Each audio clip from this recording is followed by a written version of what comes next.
Bonsoir à tous et merci de nous rejoindre dans Carré d'Art qui œuvre en général, entre autres, à la promotion et à la valorisation de toutes les actions culturelles dont la plupart sont soutenues par le ministère de la Culture et des Arts. Et aujourd'hui, donc, nous allons parler de tout plein de chantiers en faveur des arts, en faveur également du patrimoine lancé depuis le début de cette année par cette tutelle en particulier. Et donc, pour parler de toutes ces nouvelles actions en faveur du patrimoine et de la culture, nous avons plaisir aujourd'hui de recevoir Monsieur Zouheir Balalou, qui est secrétaire général du ministère de la Culture et des Arts, également architecte en chef des biens culturels. Et j'imagine que c'est le titre que vous préférez le plus. Oui, bonsoir d'abord à vous et tous nos téléspectateurs ici en Algérie et ailleurs. Oui, effectivement, c'est un métier que je tiens beaucoup. C'est mon métier le plus durable qui va durer beaucoup longtemps. Et puis, vous êtes architecte à la base. Vous êtes architecte à la base. Oui, je me sens que je suis né architecte déjà. Et pendant très longtemps, Monsieur Zouheir Balalou, vous avez bien défendu les biens culturels de la Pentapole, donc Ghardaïa en l'occurrence. Vous avez été directeur de l'OPVM, l'Office de préservation de la vallée du Mzab. Et donc ça vous reste en mémoire, j'imagine. Oui, c'était l'une des plus belles parties de ma vie parce que c'est là où j'ai découvert la profondeur de mon cher pays et j'ai eu la chance de gérer un des joyaux du patrimoine national et universel pendant pratiquement 20 ans. On a réussi le pari grâce au soutien d'abord des autorités centrales du ministère de la Culture qui nous ont fait confiance et puis par rapport aussi au tissu associatif et social qui est très solide dans le Mzab, qui ont soutenu une action très importante. Et puis on était vraiment, sans se vanter, des pionniers dans beaucoup d'actions en matière de réhabilitation du vieux bâti, la restauration des maisons traditionnelles, le montage financier public-privé. Et puis le montage financier qui a inspiré d'ailleurs une formule très connue, le LSP, donc qui s'était inspiré de cette vallée du Mzab. On ne va pas parler essentiellement de la vallée du Mzab aujourd'hui, Monsieur Zouheir Balalou. Vous avez aussi une seconde casquette, celle du secrétaire général du ministère de la Culture, cette tutelle qui développe justement des chantiers très importants. On va parler d'un chantier qui m'interpelle particulièrement. Il s'agit d'une première, je pense, pour le ministère de la Culture et des Arts. On a recours au patronat depuis une signature toute récente, le 8 février dernier. Vous avez vous-même signé donc cet accord avec le patronat en faveur de la culture, n'est-ce pas? Oui, absolument. C'était vraiment un moment historique. Oui, c'était un moment historique pour nous tous. Vous savez que la culture, elle a été toujours considérée comme un secteur budgétivore. On a le ministère de la Culture, enfin l'État algérien a toujours soutenu financièrement le financement de festivals, appuyer des associations, organiser des spectacles, tout cela. Oui. Mais en fin de compte, on s'est rendu compte que ce secteur peut générer beaucoup d'argent. Absolument. Et vous avez réussi à convaincre donc, le patronat, ici représenté par tous ces industriels qui ont répondu à l'appel.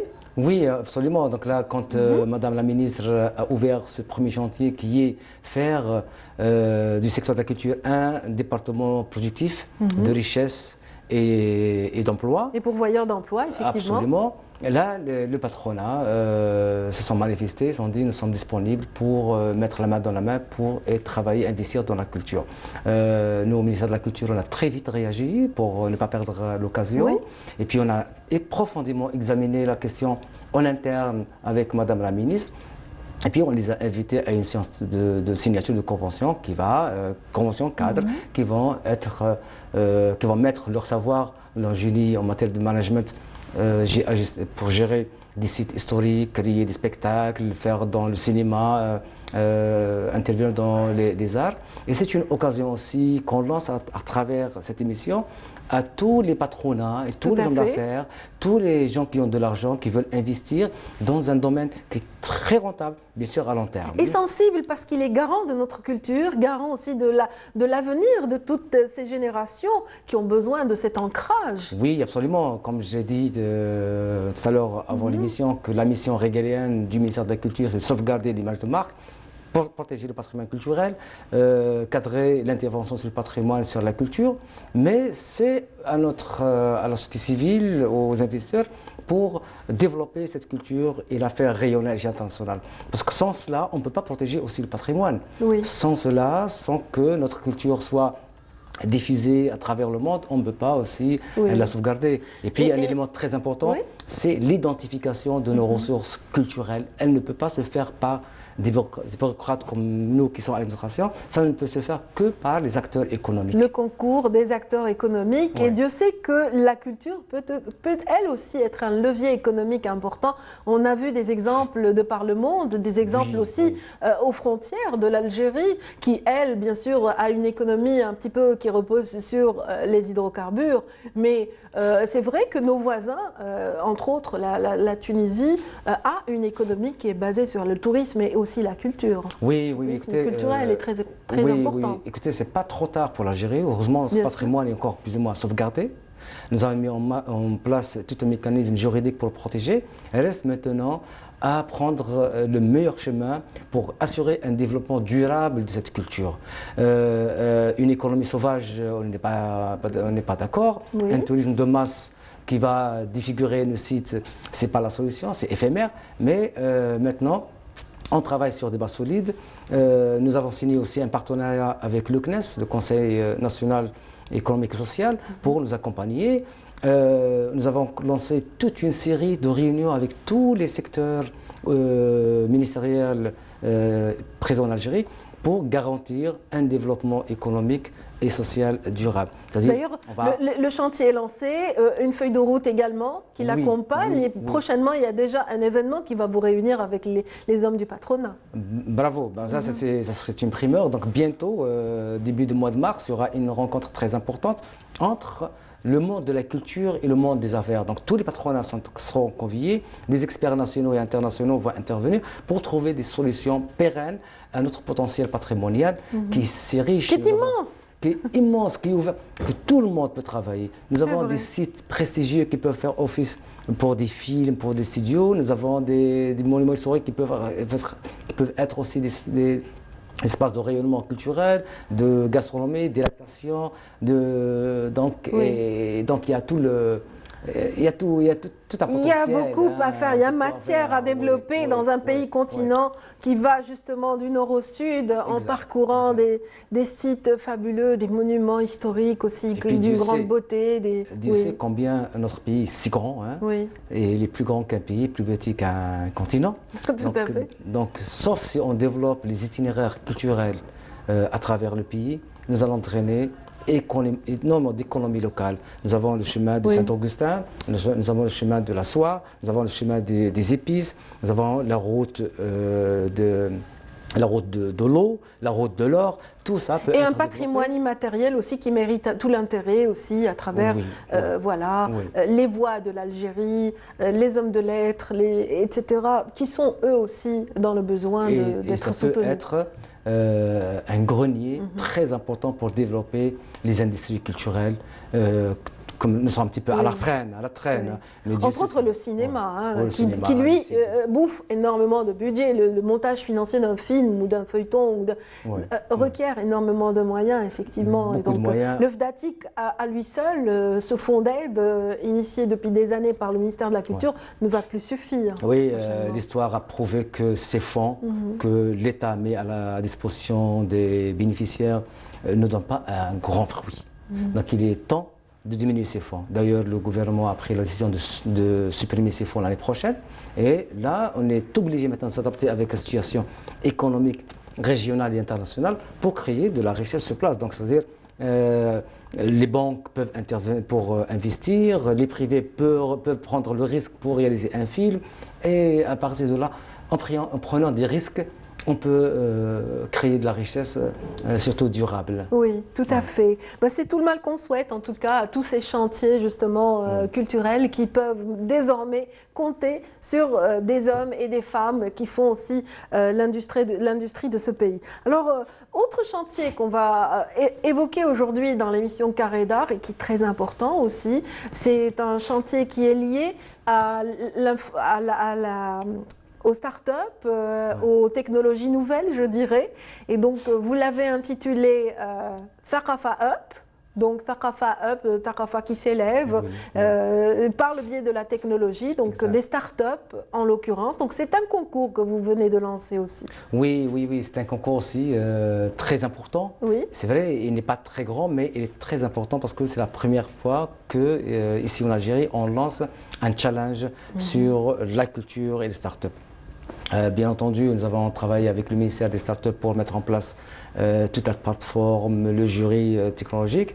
Et nous avons, ce challenge a été lancé dans le cadre aussi d'une dynamique de numériser le secteur de la culture. Donc c'est une étape très importante. Après, toute la dynamique a connu le ministère pendant le confinement. Pendant le confinement, ça a été bénéfique, j'ai l'impression, justement. Oui, c'était une expérience très intéressante pendant le confinement. Nous, on n'a pas arrêté de travailler, les musées n'ont pas arrêté de travailler, ils ont fermé les portes, les théâtres, mais on a continué à travailler dans le virtuel. On a eu accès à un nouveau mode, justement, d'intervention par le biais du virtuel, justement. Absolument, on a créé un nouveau mode de consommation de la culture très intéressant, à domicile. On visite un musée, à domicile, on participe à une conférence. Des concerts de musique ont été lancés. Des concours, pas mal d'initiatives très intéressantes qui ont été lancées partout en Algérie. D'ailleurs, ça suscité même l'intérêt de beaucoup d'organisations mondiales dans lesquelles nous avons vraiment félicité par rapport à cette dynamique et cette implication.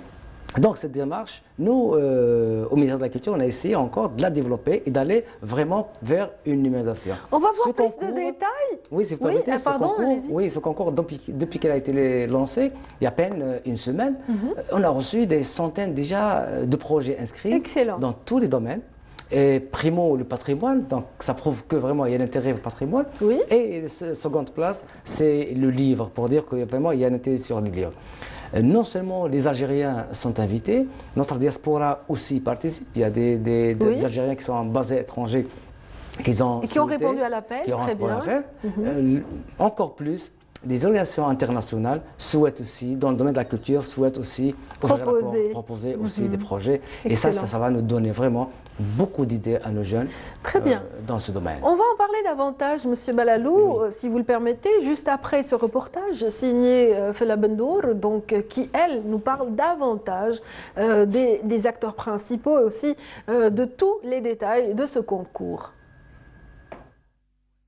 Thaqafa Up, un challenge qui met en avant les compétences des start-upers et porteurs de projets dans le domaine de la culture.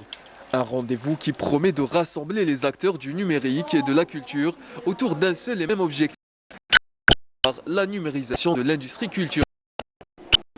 Le ministère de la Culture, en partenariat avec le ministre délégué des startups, organise depuis le 7 février un challenge qui vise au renforcement du tissu d'entrepreneuriat culturel en encourageant des startups à participer à la promotion de la culture et devenir partie prenante des industries culturelles et créatives. La durée du challenge est de 3 semaines et l'inscription se fait en ligne sur la plateforme Challenge Service Culture des Aides. Nous appelons à travers ce challenge les jeunes porteurs d'idées et de projets à développer des outils numériques pour la promotion et la valorisation de la culture algérienne et l'identification des acteurs culturels et l'interaction avec les publics. Le concours Thaqafa Up, qui est le premier challenge ou concours dans son genre, qui vise à promouvoir les startups qui activent dans le secteur de la culture. Le premier objectif, c'est vraiment de concrétiser ce partenariat qu'on a avec le ministère de la Culture, parce qu'aujourd'hui, on considère que les startups peuvent vraiment venir avec des idées novatrices, des idées nouvelles pour redynamiser l'industrie culturelle en Algérie. Le deuxième objectif, c'est de faire en sorte que ces startups-là, ces porteurs de projets innovants, puissent être reconnus pour leur travail, puissent également bénéficier d'aide et puissent gagner en visibilité. À peine une semaine après l'ouverture des inscriptions, ce concours connaît beaucoup de succès et compte déjà pas moins de 120 participants répartis à travers les 4 coins du pays. Tout le monde peut s'inscrire, alors soit des étudiants, soit des porteurs déjà confirmés qui sont organisés en Earl, en Sarl, ou bien juste des gens qui ont des idées en tête, qui voudraient proposer ces projets-là pour le ministère. Les thématiques alors tournent autour de la culture. Nous avons la littérature, le patrimoine culturel, matériel et immatériel, la musique. Nous avons les arts visuels et le théâtre et le cinéma et l'audiovisuel. La sélection se fera par un jury qui sera composé de personnes du domaine et du monde artistique et aussi des personnes qui seront du domaine business et entrepreneuriat. Après l'achèvement de la phase d'inscription qui s'étend du 7 au 28 février, la grande finale se déroulera le 13 mars prochain à Alger. Les lauréats pourront bénéficier d'un travail d'accompagnement à travers des incubateurs thématiques pour leur permettre de concrétiser leurs projets et participer par la même occasion à la numérisation du secteur de la culture. Voilà, donc les choses s'organisent, voilà, à bon train, donc autour de cette nouveau défi, nouvelle action culturelle, donc en faveur des startups. Et qui va faire partie de ce jury dont on parle, de jury qui va sélectionner les meilleures propositions? Oui, parce que là, ça va se passer en plusieurs étapes. La première étape, c'est d'abord sélectionner le projet, donc une dizaine, une quinzaine par domaine. Donc nous avons mis en place un jury mixte, un jury de spécialistes dans la technologie moderne et une partie des hommes de la culture, donc spécialistes du patrimoine, spécialistes du livre, du cinéma, pour juger que cette application est bénéfique pour tel ou tel domaine. Une fois fait le choix, après une deuxième partie du challenge, et puis les concurrents vont être invités à se pitcher. Très bien. Leur projet, puis ils vont subir aussi une semaine de formation. Comment présenter le projet, comment le développer, parce que là, je considère que ce projet aussi rentre dans le développement humain et personnel de ces jeunes qui vont devenir, Inch'Allah, des grands hommes d'affaires. Et le 13 du mois prochain, nous allons... donc un accompagnement est prévu pour les idées les plus brillantes et donc voilà, pour être au mieux présenté face à ce jury fait de spécialistes. Très bien. Et puis, bien entendu, le challenge n'est pas une fin en soi. C'est pas intéressant. Donc le challenge, ce n'est qu'un début d'un deuxième processus, parce que les meilleurs, peut-être tous, enfin toutes les bonnes parties, vont être encore accompagnés pour qu'ils soient labellisés comme start-up, pour qu'ils bénéficient du fonds, de tous les soutiens possibles, du fonds dédié aux start-up. Et puis peut-être on va les mettre, enfin certainement, on va les mettre en to be avec les hommes d'affaires. Pour acheter cette application, on la développer. Donc là, il y aura eu un accompagnement dans... donc tout est lié en quelque sorte. Oui, voilà. Ça ne peut pas on est sur une plateforme très nouvelle, enfin une vague, je dirais une vague technologique à souffler sur le ministère de la Culture et des Arts. Exactement. Donc qui va aussi amener un effort de numérisation qui va être très important. Oui, parce que la demande est très importante. Vous savez, donc dans le monde entier maintenant, tout est numérisé. Acheter, regarder, manger, absolument. Tout est numérisé. Mais là, en Algérie, on doit aussi suivre ces changements. Donc maintenant, Inch'Allah, parce qu'il y a des applications pour réserver des places dans le musée, dans l'opéra, donc ça va venir, c'est imminent, parce qu'on a réglé le problème de paiement en ligne.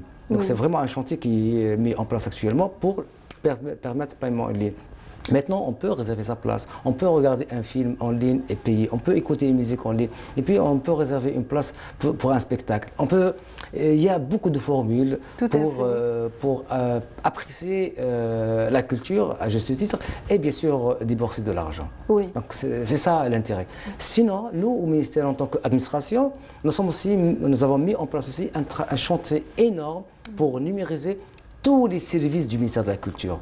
Donc si vous rentrez dans la plateforme du ministère et services, vous allez constater qu'on a déjà lancé 4 plateformes. Très bien. La première plateforme, déjà le prix Maachi. Actuellement, les jeunes peuvent s'inscrire en ligne. Voilà, pour le prix littéraire. Absolument, voilà. envoyer celui qui habite à Tamrat Janet ou Iblizi ou même à Hydra, il n'a pas à se déplacer au ministère ou telle administration. Chez lui, il peut envoyer à tout moment de la nuit, de la jour, il peut envoyer son produit. Et puis, il y a une traçabilité, quand est-ce qu'il est envoyé, le jury va l'examiner et puis on a... Et c'est garant d'une transparence qui est requise. Oui. Une transparence, primo, et puis une démocratisation de la culture. Ce n'est plus Ben Amis ou là, parce qu'il y a Arfo ou là. Non, non, c'est vraiment un travail transparent. Secondo, on a mis en place aujourd'hui une plateforme très intéressante pour le soutien au mouvement associatif. Donc, on a mis en place un mécanisme pour soutenir et renforcer les capacités des associations. Donc, les associations sont invitées à s'inscrire dans une plateforme partout en Algérie. On reçoit leur projet, il va être examiné et ils vont être soutenus et puis contrôlés avec le système numérique, c'est-à-dire rien... Projet et doléances, ça constituera peut-être aussi un relais des yeux pour le ministère de la Culture, absolument. Là où c'est nécessaire. Absolument. Et puis, une deuxième plateforme qu'on a lancée aujourd'hui, c'est soutenir les projets associatifs. Il y a des associations où ils peuvent réaliser des projets très intéressants, sont invités à s'inscrire dans cette plateforme et puis ils vont avoir le soutien financier dans le temps. Ce n'est plus comme avant, on soutient l'association à 31 décembre pour qu'une activité en principe censée être faite le 2 janvier de l'année passée. D'accord. Donc ça va être réglé.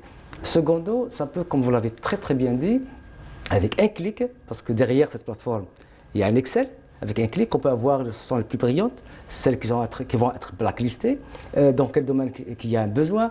Là, on peut intervenir. Il y a une wilaya qui dort, qui n'y a pas de potentialité. On va essayer de faire un petit travail. Faire bouger les choses, oui, donc, cette application a beaucoup d'intérêt en point de vue gestion de notre plateforme associative. Du chantier culturel qui est énorme, effectivement. Absolument. Il y a beaucoup d'associations, que ce soit surtout féminines, qui travaillent dans l'ombre, qui doivent être vraiment perçus, doivent être aidés. Et je pense que cette plateforme va enlever tout هذيك الحشمه هذيك ولا نتاع الجزائر يستقبلوني هذيك لا par un clic, donc il a affaire à une machine, la machine pas répondre et puis on est là. Et la quatrième plateforme? Alors, la quatrième plateforme, c'est Beit Thaqafi Jazairi. Donc, en principe, la ministre de la Culture l'a déjà lancé et vous allez voir la nouveauté. Donc c'est une plateforme où là on a toutes les actions menées au niveau de l'échelle nationale avec des interventions d'éminents chercheurs et puis avec une rubrique pour répondre à des questions clés à n'importe quel citoyen. Très bien. N'importe quel citoyen a un problème, peut la poser et je vous garantis. Donc on est ici, on répond à leurs questions. Dans tous les domaines, les arts, le patrimoine. Il y a une relation avec le patrimoine. La plateforme a été inaugurée par un discours de Madame la Ministre. Et puis après, on va faire appel à des personnalités culturelles, connues ou pas connues, pour présenter sa vision de la culture, pour semer vraiment une véritable culture de développement durable, une culture issue de nos valeurs. Ce n'est plus la culture festive et la culture pour folklorique. Là, vraiment, on est dans le concret, dans le développement durable. Voilà. Barakat avec ces événements folkloriques et folkloristes. Non, le folklore a sa place et il mérite vraiment tout le respect parce qu'il est garant aussi d'un pan de notre, patrimoine. Donc, mais il ne faudrait pas qu'il soit toujours uniquement pour faire de l'événement. Présent dans tous les événements. Exactement. Voilà. Donc ça c'est... À juste dose, c'est bien. Donc, et puis absolument. Et puis il y a d'autres plateformes pour les autorisations de tournage.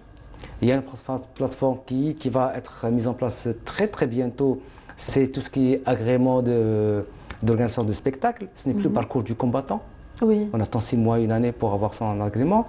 Les autorisations pour les fouilles archéologiques. Vous savez, vous connaissez très bien le domaine. Des fois, on attend 3, 4, 5 mois pour avoir une autorisation. Et un projet de développement est en stand-by. Mais aujourd'hui, il y aura la plateforme très bientôt où on peut régler le problème le plus tôt possible pour garantir la sauvegarde du patrimoine et assurer le développement économique, c'est-à-dire passage d'un chemin de fer ou passage d'une autoroute ou construire un hôtel. Donc l'autorisation de fouille elle sera très rapidement perçue pour faire le sondage, tout cela. Donc il y a toute une série. Ça va il y a faire une vingtaine de véritable plateformes. révolution hein, dans l'univers culturel. Tout Oui, ça. je crois. Toutes ces plateformes vont permettre une nouvelle manière de travailler, un nouveau contact avec le ministère de tutelle, effectivement. Oui, écoutez, on est décidé, hein, avec Madame la ministre de la Culture et les questions de place, on est décidé pour aller au bout. Parce que si nous, on ne mérite pas dans ce secteur, le ministère des Finances, ils ont bien arrivé à numériser bon parti. La justice, si on est dans la train, on ne peut pas créer cette dynamique. Mais comme on est censé travailler ensemble avec le tourisme, avec la communication, on est tous obligés de se mettre dans la toile et travailler tous ensemble. En tout cas, l'intersectorialité, on va en parler dans un petit moment, Monsieur Zouhair Balalou. Oui. Vous citiez tout à l'heure les associations culturelles. On en a reçu une tout récemment. Il s'agissait d'une association des Amis de Miliana. Donc une belle petite ville qui a été récemment classée. Ah oui, oui. Et grâce à qui? Grâce à l'association. Grâce à une association, effectivement. Ce sont des citoyens qui se sont adressés au ministère de la Culture avec un dossier bien ficelé, avec des membres de l'association ont fait un travail fabuleux d'inventaire, un travail administratif, un travail de recherche très approfondi autour du patrimoine local. Et ça a donné lieu à un travail, un projet concret. Oui. De mise en valeur du patrimoine. Oui, oui, écoutez, c'est bien, c'est vrai, ce n'est que justice rendue à Miliana, c'est une ville patrimoniale depuis très connue. Et là, il y a des mouvements associatifs très dynamiques, ils ont initié ce projet, ils sont combattus, et nous, le ministère de la Culture, on les a accompagnés, on a décidé de classer la Miliana avant la fin de l'année, et nous avons tenu Paris, nous l'avons classé en présence de cette association, de maire de la ville, députés de la ville et des élus de l'Assemblée populaire de Wilaya. Oui. Donc c'était vraiment une fête sociale, ce n'est plus une affaire administrative. Donc là, on a atteint... Autant qu'à Mila, Mila à l'est de l'Algérie, voilà, elle a ses défenseurs parmi la société civile, voilà, des universitaires, des hommes et des femmes qui ont combattu pour préserver leur patrimoine et le ministère a été à l'écoute également. Oui, après tout, c'est leur combat, hein, c'est leur travail, c'est leur mission. Il faut qu'on comprenne que la sauvegarde des centres historiques, des villes historiques, ce n'est pas l'affaire uniquement du ministère de la Culture. D'ailleurs, c'est l'affaire de tous ces citoyens. Monsieur tout le monde doit œuvrer sur cela. Et moi, je remercie tout le monde, et surtout la société civile. On a atteint quand même 1000 sites classés patrimoine national. C'est un record, c'est très très bien. Et on va y aller à d'autres 1000, Inch'Allah, on ne sera pas dans ce monde. Mais on va aussi continuer à creuser. Et la plus grande découverte, c'est Ain Bouchrit. Ain Bouchrit, toujours à l'est du pays. Donc, qui place l'Algérie. Grâce à l'équipe du professeur Sahnouni. Sahnouni, exactement, qui place l'Algérie un des berceaux de l'humanité dans le monde après l'Éthiopie. Et si on creuse, on sera peut-être les premiers. Peut-être, il faut continuer à fouiller. Oui, il faut poursuivre ces fouilles, ces chantiers de fouilles, faits par des équipes algériennes, encadrées par des Algériens, certes, qui ont été formés, qui ont leur place aussi à l'étranger, leur renommée. Je citerai également Bouchnaqi, qui est aussi un éminent archéologue. Et nous allons parler justement d'archéologie maintenant, si vous le permettez, grâce à un autre projet, un autre chantier qui fait la fierté des archéologues aujourd'hui. Cette nouvelle carte archéologique lancée et initiée par le ministère de la Culture et des Arts. On va en parler tout de suite. Après ceci, donc un reportage également signé par Fella Bennour, notre collègue du service de l'information, qui suit de très près la vie culturelle. Berceau de l'humanité avec près de 2,5 millions d'années, figure enfin sur l'Atlas d'Algérie. Il est vrai qu'il fallait rendre à César ce qui appartient à César. Mais n'est-il pas plus juste de rendre aux Algériens ce qui leur appartient, leur histoire? C'est une indépendance. On n'est plus prisonnier de Stéphane Gzell, de sa carte, qui ne nous représentait pas tout simplement. Le premier atlas archéologique dit de Stéphane Gzell, édité en 1911, s'est contenté de la région nord de l'Algérie. Il y avait une volonté effectivement de retrouver l'héritage romain en Algérie et qui justifie peut-être ou certainement même la venue de la France. Donc c'est ce qui, certains ont même écrit que la France est venue pour continuer la mission civilisatrice de l'Empire romain. Tout le monde doit être fier, tout Algérien doit être fier de sa carte. L'Algérie, c'est 2,4 millions de kilomètres carrés, c'est 2,4 millions d'histoires.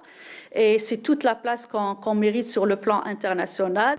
Ce sont plus de 6500 nouveaux sites qui figurent à présent sur la carte archéologique algérienne. Ce qui nous donne un total d'un peu plus de 15 200 sites. Un travail exceptionnel qui a nécessité la mobilisation de chercheurs, historiens, archéologues, paléontologues, pour ne citer que cela. Le CNRA, il a mis à la disposition de toutes les autres institutions, c'est-à-dire l'OGBC, le CNRPH, les DCW, les parcs, la vallée du Mzab aussi, donc l'OPVM, on a mis à leur disposition une plateforme. C'est sur cette plateforme que nous avons rassemblé tous les points qui étaient recensés et par les chercheurs. Toutes les contributions algériennes après 62 qui sont mises dans cette carte. Le CNRPH a inventorié 4500 sites préhistoriques et ce ne sont pas des sites anodins, c'est des sites vraiment de grande importance parce qu'ils témoignent d'une ancienneté de l'histoire de l'Algérie, donc une profondeur historique très ancienne. Nous sommes quasiment au même titre que l'Afrique de l'Est, le berceau de l'humanité. Donc il y a une continuité de l'occupation du sol algérien depuis le début de l'humanité jusqu'à la fin de la préhistoire. Et ça, c'est exceptionnel. Donc nous sommes intéressés surtout à la période, tout ce qui est période antique, c'est-à-dire tout ce qui est monuments libyques, numides, mauritaniens et époque romaine, mais aussi donc du Vandal, du Byzantin et aussi de la période islamique. Mais au-delà de l'aspect scientifique, l'impact économique n'est sûrement pas à négliger. C'est un outil de travail avec intersectoriel. Maintenant, les autres secteurs, maintenant pour les travaux publics et tout, ils ont un outil de travail sans toucher au patrimoine. En plus, sur le plan du tourisme, ça aide à développer toute une politique touristique autour de ces sites archéologiques. En attendant, l'édition de l'Atlas d'Algérie sera bientôt disponible dans les deux versions, papier et numérique. Un véritable voyage dans le temps et à travers le temps. Nous allons pouvoir bientôt voyager à travers cette nouvelle carte, donc réactualisée depuis donc l'ancienne carte, celle de Stéphane Gzell, donc éditée en 1911. Oui, bah, écoutez, c'est aussi c'est aussi une fierté de voir cet aboutissement, n'est-ce pas? Un bon résultat. C'est l'occasion d'abord le mérite revient aussi à Madame la ministre qui a lancé ce chantier, qui a le courage de lancer. Le mérite aussi revient à tous nos chercheurs qui ont contribué, qui ont remis à ces centres de recherche les indications des sites archéologiques découverts depuis l'indépendance à ce jour et qui a abouti à une carte interactive qui va régler énormément de problèmes de développement, d'ailleurs d'identification de notre patrimoine culturel. Donc vous allez voir la carte en numérique, elle est partout, clignote partout, dans le fin fond de l'Algérie jusqu'aux limites de la Méditerranée. Et il y a des points très forts, c'est Boucherit, Ain Hnesh, Timga, Tipaza, Tassili. Et là, tous les jours, on découvre des sites.